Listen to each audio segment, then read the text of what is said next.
bahas olahraga, lifestyle, gaya hidup, wisata,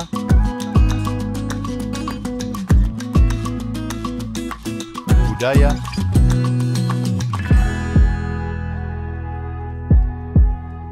politik dan hukum akan dibahas seru bersama host kece dari Odeng dan co-host tercantik Rida dalam program Pagi Seru Sultan TV.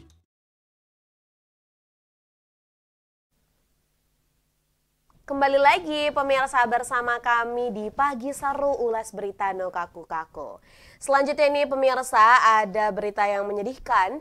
Darwin Mangudut Simajuntak yang berusia 49 tahun yang merupakan ojol di kota Medan Sumut ini meninggal saat mengantri makanan untuk pelanggannya di hari Minggu 11 Agustus 2024.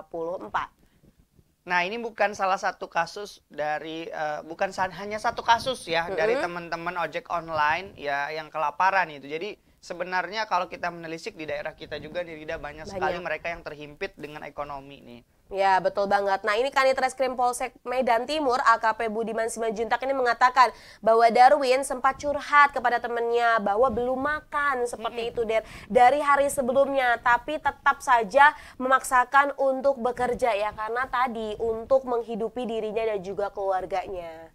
Ini menurut aku agak ironi ya. Ya, ironinya betul. Apa? Di saat kita, pemerintah kita nih, baik di pusat maupun di daerah sedang sibuk-sibuknya mau melakukan perayaan hari kemerdekaan, kemudian juga pembangunan IKN, infrastruktur dan lainnya. Tapi di sisi lain, rakyatnya sendiri ini kelaparan dan meninggal akibat kelaparan. Artinya apa?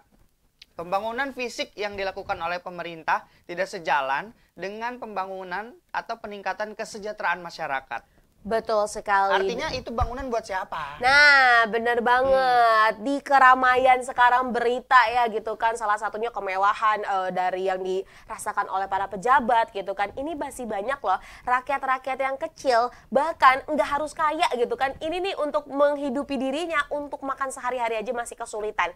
Jadi gitu kan, ini bagaimana sih langkah pemerintah dalam melakukan pemerataan pembangunan terhadap tiap-tiap wilayahnya. Apalagi ini kalau kita lihat ya Deria, salah satu bentuk yang kita lihat dalam pemerataan pembangunan ini pertama ekonomi, pendidikan, infrastruktur, kesehatan, ada banyak hal-hal lain gitu kan yang pastinya ya ini harus gitu diperhatikan dengan lebih selektif lagi, dengan lebih jeli lagi oleh pemerintahan kita. Iya, kalau kemarin kan aku juga sempat bahas nih Rida bahwa angka penduduk kelas menengah di Indonesia juga semakin menurun. Sementara selama ini yang menopang para penduduk kelas bawah itu adalah menengah. Betul. Kita yang taat bayar pajak, segala macam, bansos juga kita nggak dapet, gitu kan. Tapi sekarang malah menurun, malah jadi makin banyak yang kelas bawahnya. Tapi di sisi lain pembangunan dan lain sebagainya itu diteruskan habis-habisan ya, memaksimalkan segala potensi sampai menambah hutang. Artinya kalaupun menambah hutang untuk kesejahteraan rakyat, ini masih masuk akal ya. Betul. Tapi kalau pembangunan fisik, misalnya gedung pemerintahan yang mewah sementara rakyat nggak makan, karena yang pakai tidak semua masyarakat itu gedung mewah kan? Ya betul, ini yang memakai kan biasanya wakil rakyat, tapi ini wakil rakyatnya nggak mewakili rakyat. Jadi kan gitu ya, kita sebagai rakyat juga nggak ngerasa berdampak apa-apa seperti itu. Tapi yang agak anehnya mereka juga disuruh pindah agak kesulitan dan agak tahan-tahan nih. Kenapa itu? Apakah IKN banyak hantunya?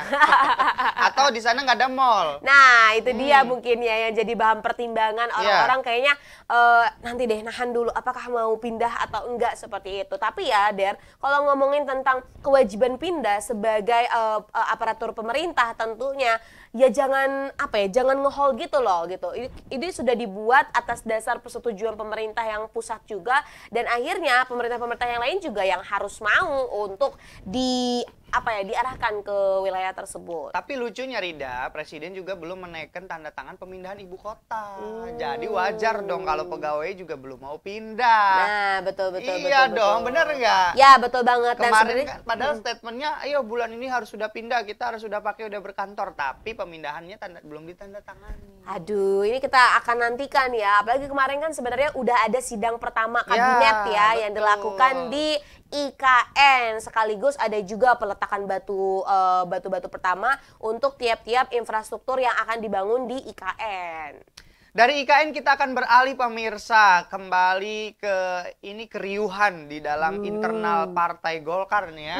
Masih panas ya, karena kemarin juga pasca pengunduran diri dari Airlangga, berarti udah ada nih calon gantinya, Der. Nah, untuk sementara ini Ketua Umum Golkar itu dipimpin atau dipilih PLT yaitu Agus Gumiwang Kartasasmita ya, yang merupakan salah satu menteri di Kabinet Kerja Jokowi. Indonesia Maju ya tahun ini ya? Indonesia Maju, betul sekali. Nah, diketahui pemirsa bahwa rapat pleno DPP Golkar ini digelar usai pengunduran diri Ketum Airlangga. Dan sebenarnya ada 3 fokus loh agenda dalam rapat tersebut. Pertama, ini ada pembacaan surat pengunduran diri dari Airlangga yang merupakan Ketum Golkar sekaligus penunjukan PLT Ketum. Kedua, ini ada juga penetapan jadwal Rapimnas, dan ketiga ada penetapan jadwal Munaslup Golkar. Nah, kalau dari berbagai sumber yang aku telisik nih Rida dan juga pemirsa, bahwa ini diinformasikan bisik-bisik tetangga dari internal katanya bahwa Agus Gumiwang ini tidak akan mencalonkan diri sebagai ketua umum. Artinya dalam Munaslup yang akan segera digelar ini, kemungkinan terbesar hanya akan ada 1 calon tunggal ketua umum Partai Golkar, yaitu Bahlil Lahadalia. Apakah ya cuman ada 1 kandidat gitu ya? Ini kalau ngomongin ini jadinya aku malah keinget dengan pilkada di Jakarta nanti ya. Katanya kalau semisal memang yang cuman RK doang lawannya, berarti nanti RK melawan kota kosong. Betul. Tapi kemungkinan besar tidak akan melawan kota kosong nih ya. Ya, jadi betul menurut pengamat justru malah akan diturunkan calon boneka gitu kan.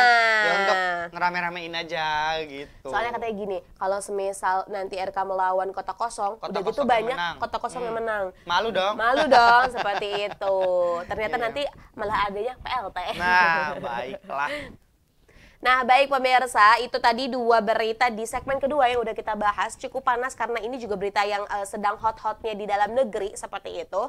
Dan masih ada berita lain yang akan kita ulas pemirsa. Maka dari itu jangan kemana-mana, tetap di Pagi Seru. Membahas olahraga, lifestyle, gaya hidup, wisata,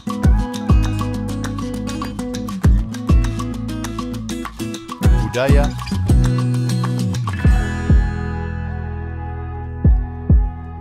politik dan hukum akan dibahas seru bersama host kece dari Odeng dan co-host tercantik Rida dalam program Pagi Seru Sultan TV.